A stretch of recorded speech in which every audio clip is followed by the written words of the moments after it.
ಆತ್ಮೀಯ ವಿದ್ಯಾರ್ಥಿಗಳೇ, ತಮ್ಮೆಲ್ಲರಿಗೂ ಕೂಡ ನಿಮ್ಮದೇ ಆಗಿರತಕ್ಕಂಥ ಯೂಟ್ಯೂಬ್ ಚಾನಲ್ ಸ್ಟಡಿ ವಿತ್ ಪರಶುರಾಮ್ಗೆ ಸ್ವಾಗತವನ್ನು ಕೋರ್ತೀನಿ. SSLC ಹಿಂದಿಗೆ ಸಂಬಂಧಪಟ್ಟಂತೆ ನಾವುಗಳು ಮಿಡ್ ಟರ್ಮ್ ಎಕ್ಸಾಮಿನೇಷನ್ ಅರ್ಧ ವಾರ್ಷಿಕ ಪರೀಕ್ಷೆ ಪ್ರಶ್ನೆ ಪತ್ರಿಕೆಗಳನ್ನು ಪೋಸ್ಟನ್ನು ಮಾಡ್ತಾ ಇದ್ದೀವಿ. ಇದಕ್ಕಿಂತ ಮೊದಲಿಗೆ ಒಂದು ಕ್ವಶನ್ ಪೇಪರನ್ನು ಮಾಡೆಲ್ ಕ್ವಶನ್ ಪೇಪರನ್ನು ಹಾಕಿದ್ದೆ. ಅದು ಕೂಡ 2019 ವರ್ಷಕ್ಕೆ ಸಂಬಂಧಪಟ್ಟಂತೆ. ಇದು ಕೂಡ 2019ರಲ್ಲಿ ನಡೆದಿರತಕ್ಕಂಥ ಒಂದು ಮಾಡೆಲ್ ಕ್ವಶನ್ ಪೇಪರನ್ನೇ ನಾನು ಪೋಸ್ಟನ್ನು ಮಾಡ್ತಾ ಇದ್ದೀನಿ.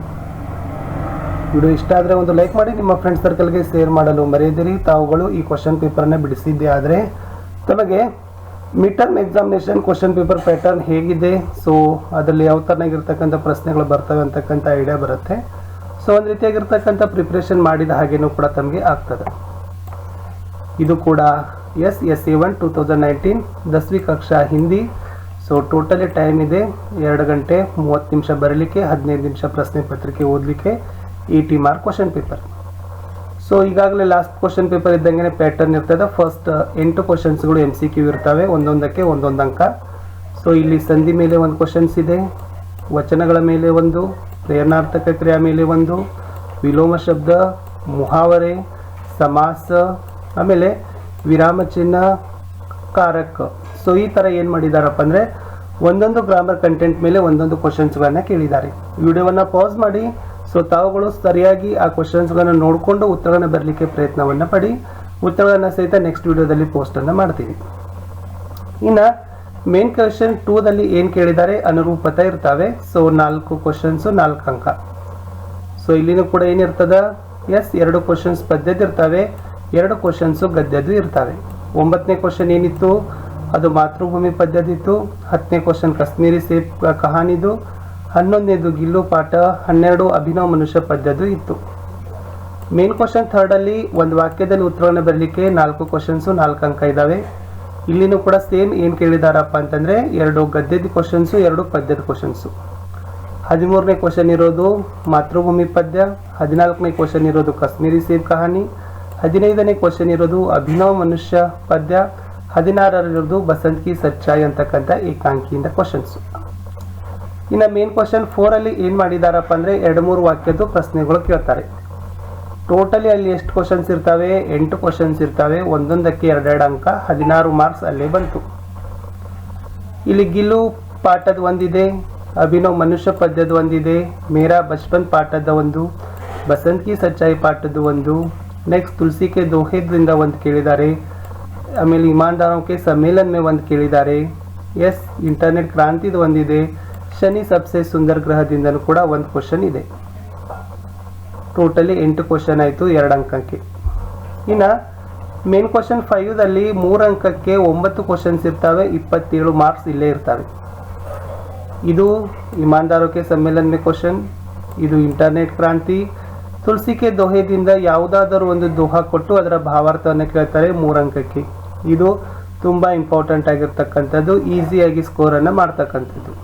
ಬಸಂತ್ ಕಿ ಸಚ್ಚಾಯಿದಿಂದ ಒಂದು ಕ್ವಶನ್ ಇದೆ, ಮೇರಾ ಬಚ್ಪನ್ದಿಂದ ಒಂದಿದೆ, ಅಭಿನವ್ ಮನುಷ್ಯ ಪದ್ಯದ ಒಂದು, ಮಾತೃಭೂಮಿ ಪದ್ಯದ ಒಂದು, ಕಾಶ್ಮೀರಿ ಸೇಬ್ ಕಥೆದ ಒಂದು, ಶನಿ ಸಬ್ಸೆ ಸುಂದರ್ ಗ್ರಹದಿಂದನೂ ಕೂಡ ಒಂದು ಕ್ವಶನನ್ನು 3 ಮಾರ್ಕಿಗೆ ಕೇಳಿದ್ದಾರೆ. ಇಲ್ಲಿ ಒಂದು ಅನುವಾದನೂ ಕೂಡ ಕೊಡ್ತಾರೆ ತಮಗೆ. ಸೊ ಶನಿ ಸಬ್ಸೆ ಸುಂದರ ಗ್ರಹದಲ್ಲೇ ತಾವೊಂದು ಅನುವಾದವನ್ನು ಪ್ರಿಪೇರನ್ನು ಮಾಡಿಕೊಡ್ರಿ. ಯಾಕಂದರೆ ಒಂದು 3 ಸಾಲುಗಳನ್ನು ಕೊಡ್ತಾರೆ, ಅದನ್ನು ಕನ್ನಡ ಅಥವಾ ಇಂಗ್ಲೀಷ್ಗೆ ಟ್ರಾನ್ಸ್ಲೇಷನನ್ನು ಮಾಡಲಿಕ್ಕೆ ಕ್ವಶನ್ಸನ್ನು ಸಹಿತ ಕೊಡ್ತಾರೆ. ಈ ಕ್ವಶನ್ ಪೇಪರಲ್ಲಿ ಅದಿಲ್ಲ, ಅದೊಂದು ತಾವೇನು ಮಾಡ್ಕೊಳ್ಬೇಕು, ನೆನಪಿಟ್ಕೊಳ್ಬೇಕು. ಒಂದು ಗದ್ಯಾಂಶ ಕೊಡ್ತಾರೆ, ಗದ್ಯಾಂಶದ್ದು ಕನ್ನಡ ಅಥವಾ ಇಂಗ್ಲೀಷ್ನಲ್ಲಿ ಅನುವಾದವನ್ನು ಮಾಡಬೇಕು.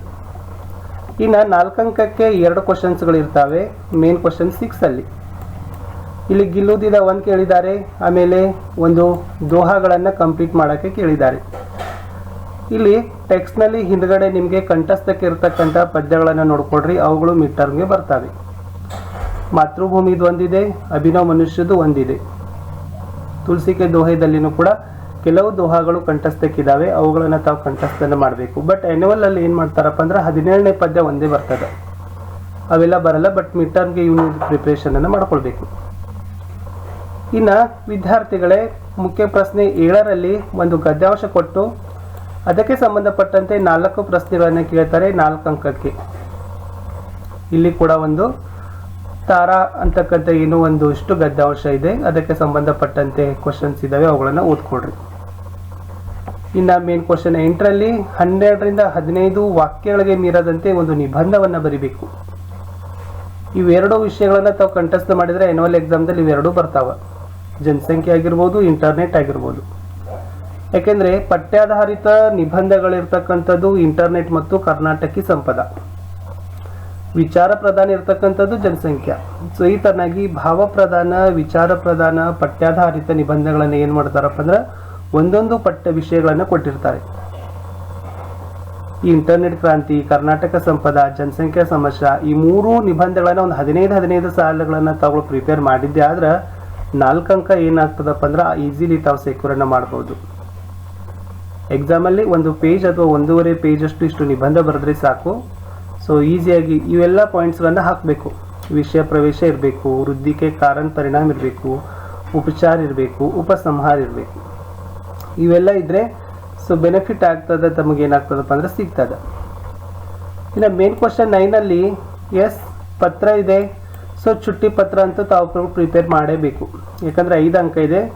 ಇನ್ನೊಂದು ಸೊ ಪಿತಾಜಿ, ಮಾತಾಜಿ, ಮಿತ್ರ, ಸೊ ಈ ತರ ಏನ್ ಮಾಡ್ತಾರೆ, ಒಂದು ಔಪಚಾರಿಕ ಇನ್ನೊಂದು ಅನೌಪಚಾರಿಕ, ಫಾರ್ಮಲ್ ಮತ್ತು ಇನ್ಫಾರ್ಮಲ್ ಲೆಟರ್ ಕೊಡ್ತಾರೆ. ಸೊ ಚುಟ್ಟಿ ಪತ್ರವನ್ನ ತಾವುಗಳು ಪ್ರಿಪೇರ್ ಮಾಡ್ಕೊಡ್ರಿ ಚೆನ್ನಾಗಿ.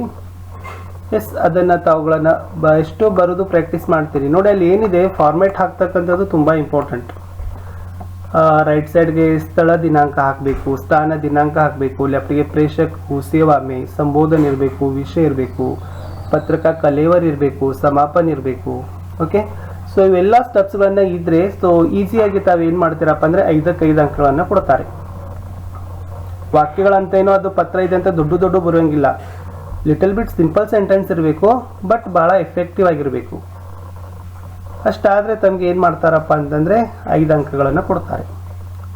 ಇಷ್ಟಿತ್ತು ಈ SSLC mid term question paper model 2 ಅನ್ನು ನಾನು ಇವತ್ತು ಪೋಸ್ಟನ್ನು ಮಾಡಿದ್ದೆ.